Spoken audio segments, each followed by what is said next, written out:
This episode deals with moments of extreme violence and adult themes. Listeners, please use discretion. Welcome to New Netherlands.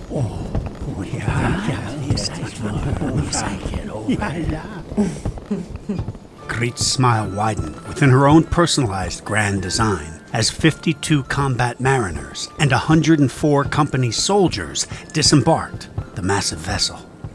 However, this kind of presence was new here. During Minuit's time, while things were efficient, there was nothing militaristic about it. There was no need for it to be, for Walloon Pierre Minuit was the master of diplomacy, and his relations with the natives clearly reflected that. After the massacre at Fort Orange in 1626, there were virtually no conflicts with the natives under his watch. And as long as he had Isaac de Ressier on the job, so was the case with the neighboring English as well. Through de Ressier's painstaking efforts to properly do his boss's bidding, the Walloon provincial secretary had made several voyages to the Plymouth colony, not only to stroke their overinflated egos and offer appropriately symbolic gifts, but to also be Minuit's eyes and ears, monitoring the duplicitous Puritans whose thinly veiled Calvinist identification aligned them with the people of New Netherland no more than it did in spirit than in truth. And while Minuit's instincts already told him that, he also understood the integral value of the age-old adage that tells us to keep your friends close and your enemies closer. And in that particular mission, de Ressier was the finest soldier Minuit could have ever asked for.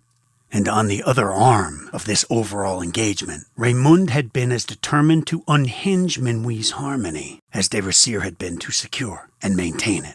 And unlike nearly all other officials swept away on the Unity a year and a half before, Raymond maintained his post in Manhattan and remained increasingly dedicated to the Vogler cause. And with this morning's arrival of de Soutbergh, Raymond now had a new soldier in his camp. And while Van Twiller was far less concerned about finding Fort Amsterdam than he was about securing his share of this massive trove of sugar below deck, he had good reason to be concerned, because the supercargo in charge of divvying up that sugar was a man who consistently added his own brand of chaos wherever he went, and someone who was no stranger to this island. And as Van Twiller and Dominique Bogartis set their weary feet on the dock under the sultry gaze of Griet, Secretary Raymond and Schout-Fiscal Kundrat Nodelman hustled up, welcoming them and eagerly beckoning them to the fort. Yes, but the sugar. First, we must tend to the Hall of Sugar, Van Twiller anxiously implored the counselors. But Raymond assured him that the cargo was in good hands, as they looked back at the bearded supercargo who looked more weathered than even his 50 years would suggest. And having just spent 9 months with him, they had come to know his black eyes and his black soul more than they could have ever wished to. And in spite of the fact that Van Twiller and Bogartis couldn't stand each other, one thing the incoming governor and incoming minister could agree on was that they had each seen more than they'd ever hoped to of Supercargo Hans Jorisz Hontom.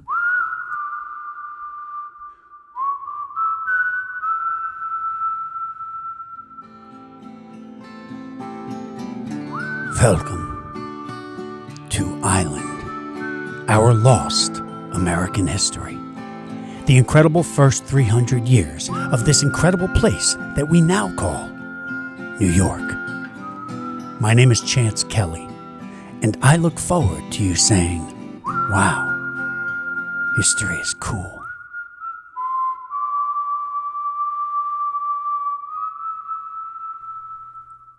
Episode 13, Trouble. Pierre Minuit had been, in every way, the patroon's governor, and by that, Vogler's nemesis. And so therein, the eventual victim of Vogler's inflexible and unshakable band, whose insistence that the fiscal purpose of this land and this colony was nothing more than a fur-trading outpost, a stance that had become a matter of near religious passion for the Vogler squad. They not only harbored major resentment toward Rensselaer for countering their commercial vision, but they were increasingly concerned that their commitment to the fur trade and its profitability was being strangled by the privileges afforded the participants of this preposterous freedoms and exemptions charade. Vogler's nearsighted pack didn't believe in Western expansion any more than it believed in the expansions of families to this wild and uncultivated new world, let alone the concept of sailing cattle across an ocean to make it work.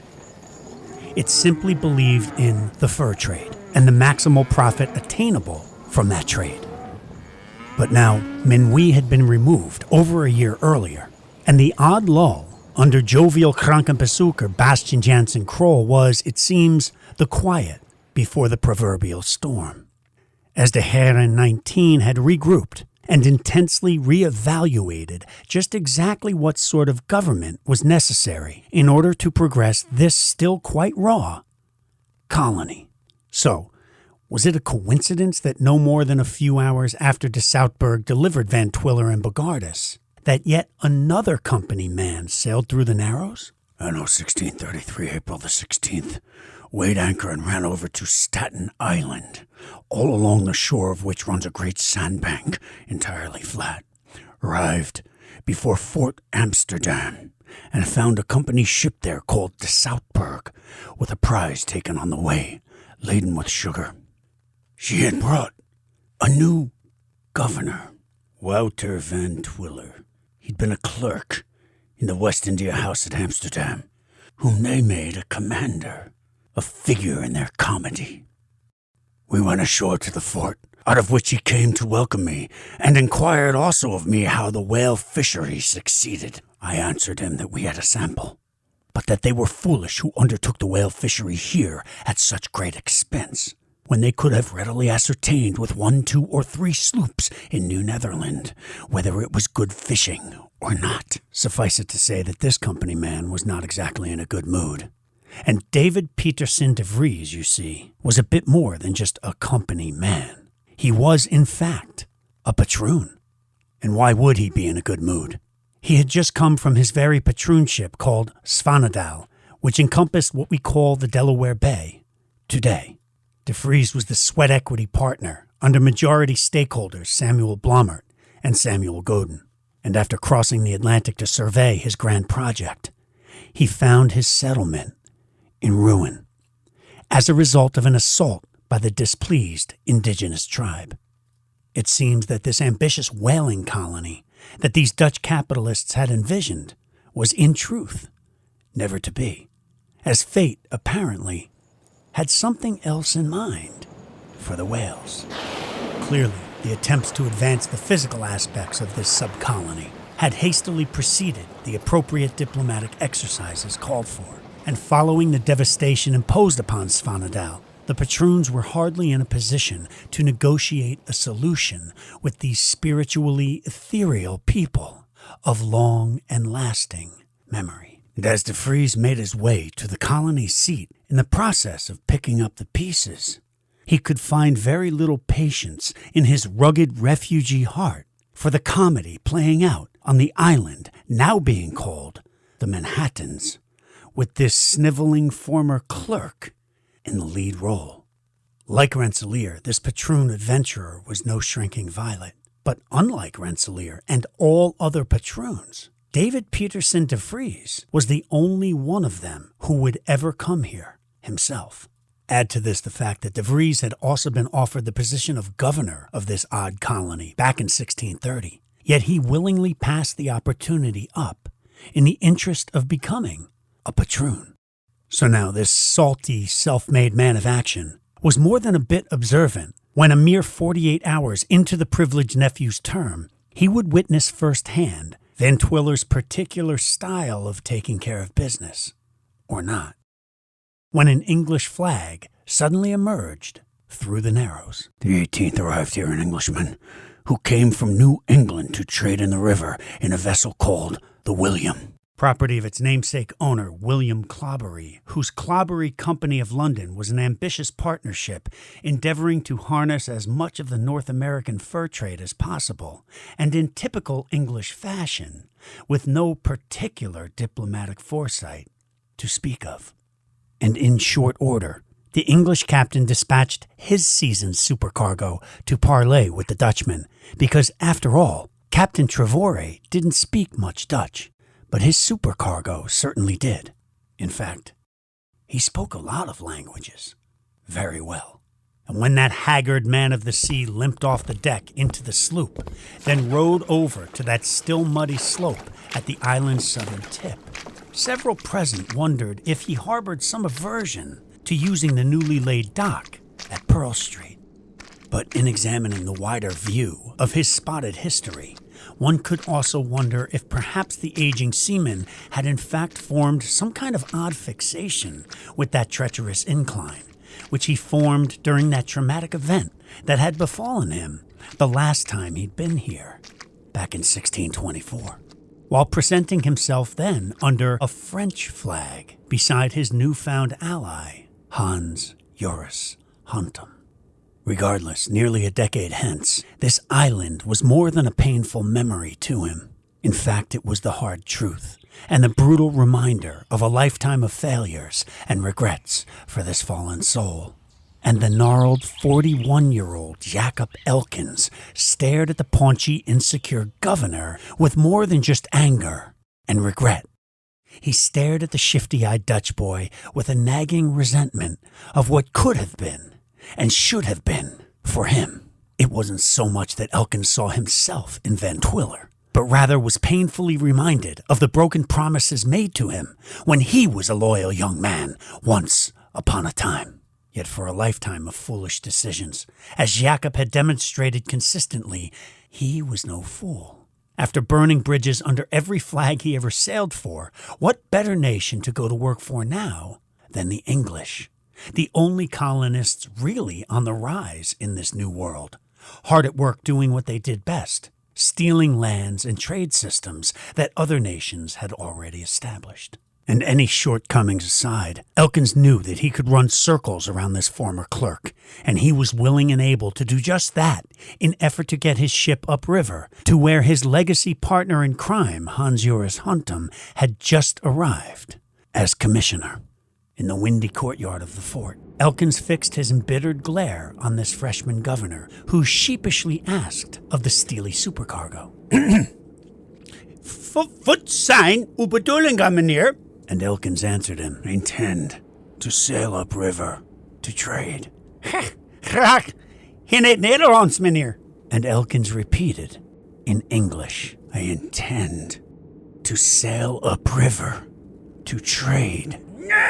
Nee, meneer. In het Nederlands, alstublieft. But the furrowed Elkins just stared ahead, poker-faced. No, and the amateur Van Twiller fell right into Elkins' trap.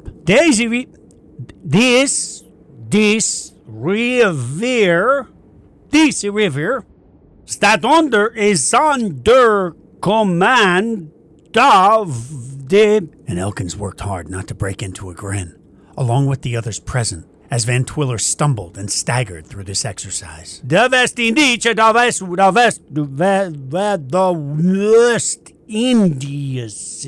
Company. The West Indies Company. And that's when Elkins opined. This river was discovered and charted by David Hudson, an Englishman, and the English had claimed all this land even 3 years before that, at which point the fiery De Vries could hold his tongue no more. It is true that Hendrik Hudson discovered this river in the year 9, but he did so under commission of the Dutch. And there was something about the tenor and manner of David Peterson De Vries that abruptly subdued the previously brazen Elkins. It wasn't necessarily age nor experience that David Peterson De Vries had on him. He was actually a year younger than Elkins, and while he'd charted many miles on the high seas, his actual body of work was nothing that quite rivaled Jacob's early pioneering days, forging this untamed outpost into an actual civilized settlement under the revered Adriaen Block. But what Elkins saw when he looked at David Peterson De Vries was a man of the establishment, something Jacob Elkins himself, for a lifetime of efforts, was never quite able to be. After all, David Peterson De Vries was, in fact, a patroon. And Jacob Elkins? Well, a downwardly mobile, freelance privateer without a nation, exactly one flag away from becoming a pirate.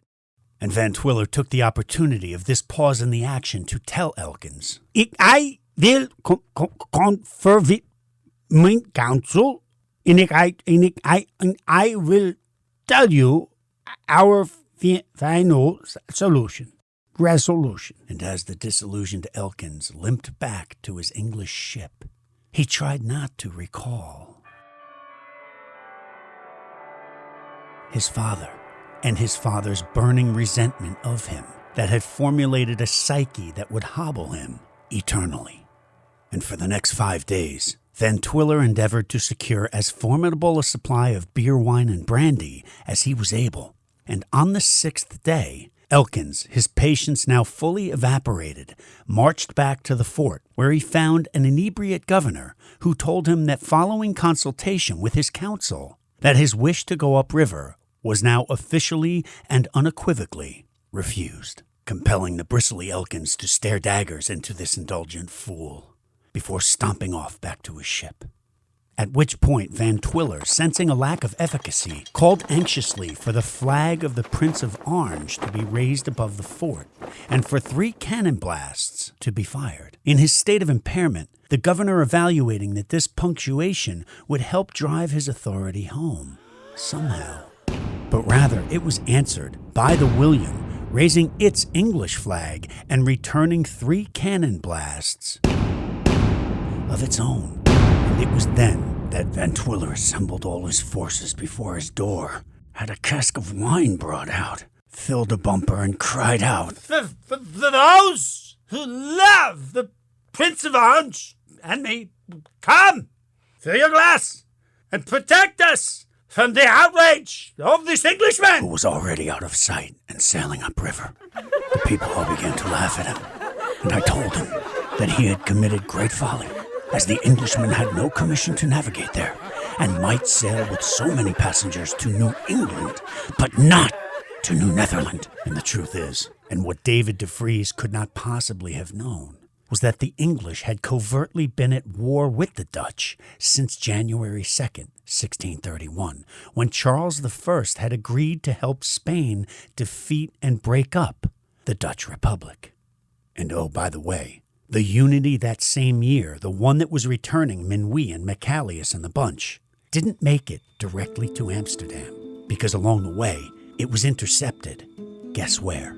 In Plymouth, England, of course, where the Dutch were arrested and charged with stealing furs from land which, according to the Plymouth officials, had already been claimed by the Crown.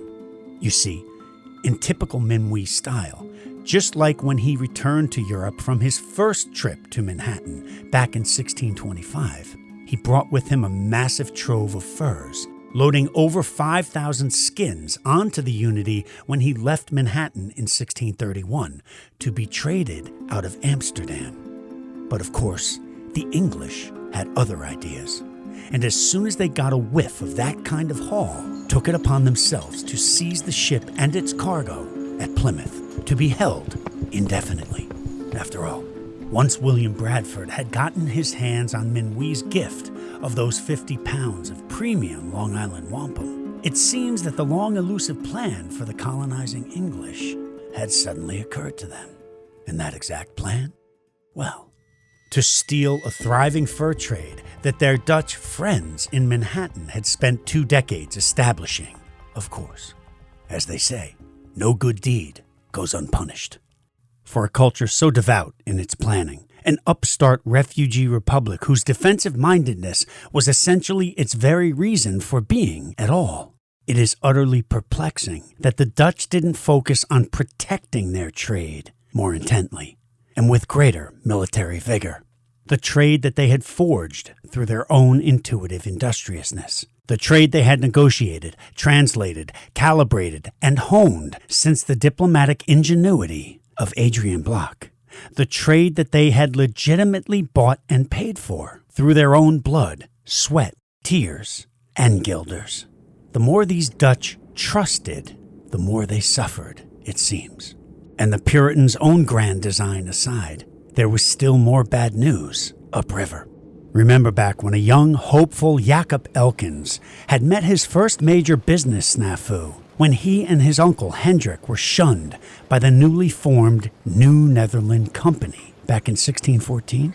And remember how that actually spawned his ill-advised partnership with Hans Jorisz Hontom, an era that would conspicuously culminate in the brutal assassination of Elkins' former boss, Hendrik Karstensen.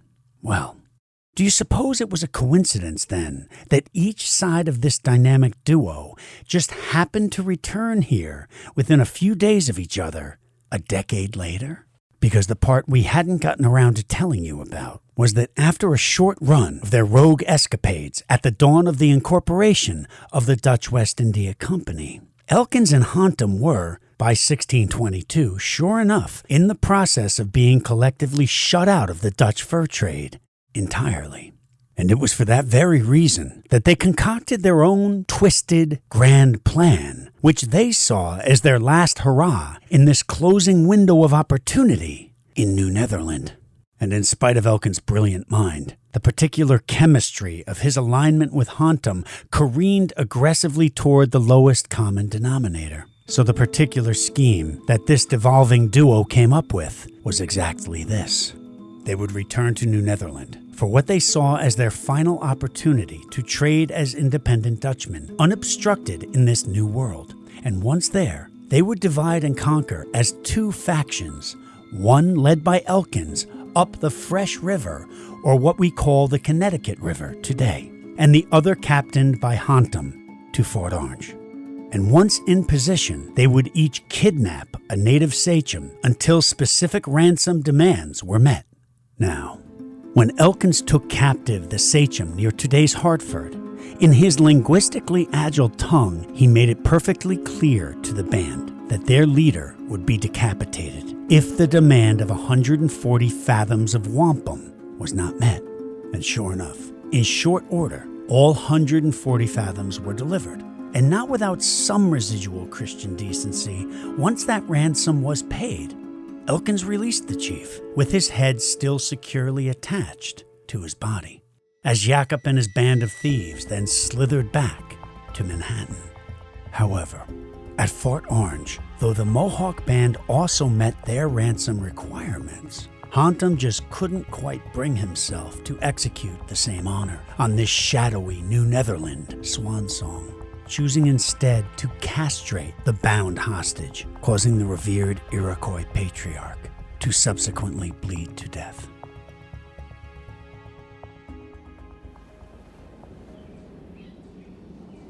So, the audacity of Elkins returning to Manhattan a decade later seems to be exceeded only by his partner returning to the scene of his unspeakable crime as commissioner of Fort Orange, no less. And it is as mystifying as it is profound to consider all that Jacob Elkins had learned about these native cultures his entire career, and to observe him ignoring all of it by 1633. And after defiantly sailing north from Manhattan, word of his return to Fort Orange traveled swiftly through the dense woodlands of the upper Hudson River Valley, and in short order, throngs of natives came from far and wide, welcoming back the revered Governor Jacques after all this time. And Elkins pitched a large tent just below the fort and was soon acquiring hundreds of furs by manipulating the strategic location of the settlement and the lasting relationships with these indigenous tribes. But fate plays a pervasive and intriguing supporting role in this overall epic story, because the excitement about Governor Jacques' return was so robust that eventually the revered Mohawk sachem Sagadrakta crested the high hill overlooking the river to give his own welcome and blessing. But the buoyant smile faded from the chief's hardened face when he stopped in his tracks at the sight of the bearded man standing beside Governor Jacques.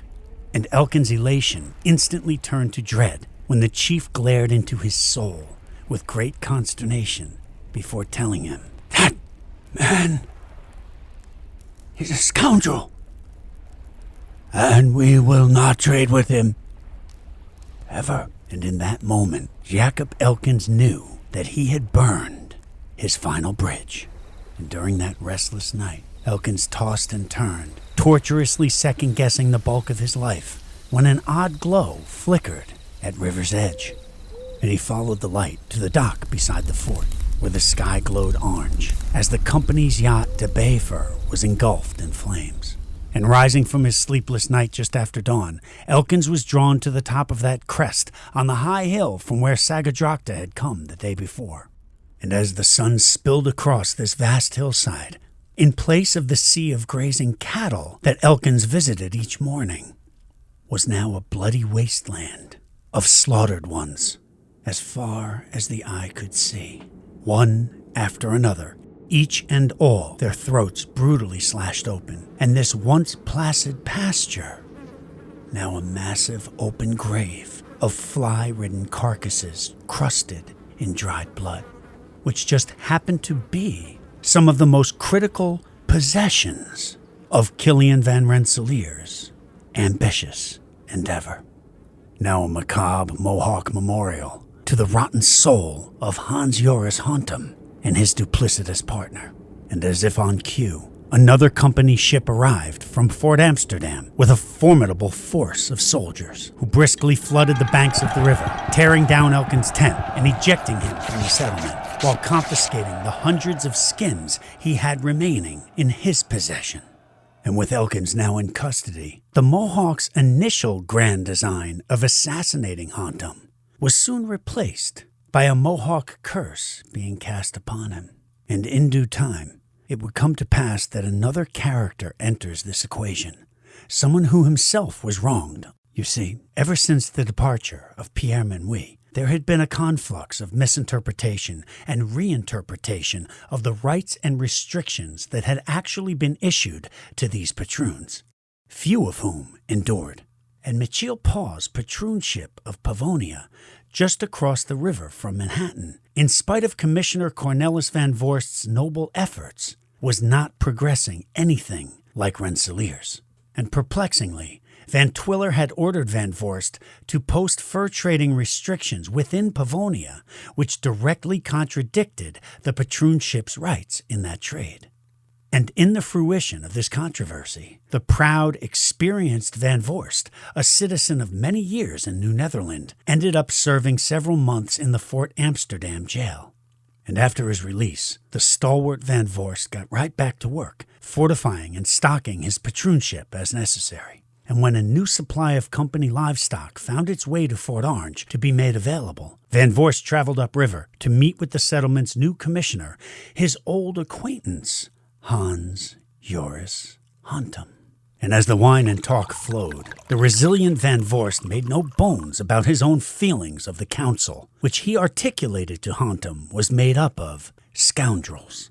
And it was then that Hontom reminded Van Voorst that he, as commissioner of Fort Orange, was actually part of that council, and so demanded that Van Voorst recount the statement, which the proud and sturdy Van Voorst was simply not willing to do, particularly considering his time unjustly served. And Van Voorst turned toward the window dismissively, checking the moonlight, considering that it was perhaps time for him to head back downriver. And it was then that Hontom cold-cocked the unsuspecting Pavonia commissioner from behind, stunning him, but not too stunned to wheel around, draw his saber, and proficiently sink it directly into the chest of the cursed Fort Orange commissioner, thereby putting a dramatic and some would say overdue end to the despicable life of Hans Jorisz Hontom. And once he was escorted back down the river, through the Narrows and east of Montauk, the long and tragic saga of Jacob Elkins and Hans Jorisz Hontom finally comes to its close, as Elkins vacates written history and is never heard from again. And with the passing of this Elkins-Hontom era, there should be a lot less trouble on this island. Or one would think. But alas, think again. Because within the venal proclivities of Wouter van Twiller's administration, the trouble is just getting started on this wild and increasingly uncivilized island of Manhattan. Island is created, written, and produced by Chance Kelly and Dr. Jaap Jacobs. Audio engineer, Sam O'Sullivan. Marketing director, Miss Sophie Basil. We extend special thanks to Dr. Deborah Hammer at the New Netherland Institute in Albany for her special assistance with this episode. Bedankt, Doctor. Folks, please also join us on our YouTube channel, Island Voices 1 on YouTube, where you can enjoy a variety of engaging interviews, including with our historical excavators. Island is a trademark of Chance Kelly, Inc., copyright 2023 by Chance Kelly and Jaap Jacobs. May not be reused, reproduced, represented, or rebroadcast in this form or in any other format without written authorization. All rights reserved. Damas and Aaron, we thank you for boarding our voyage of discovery en route to saying, wow, history is cool. We'll see you next time.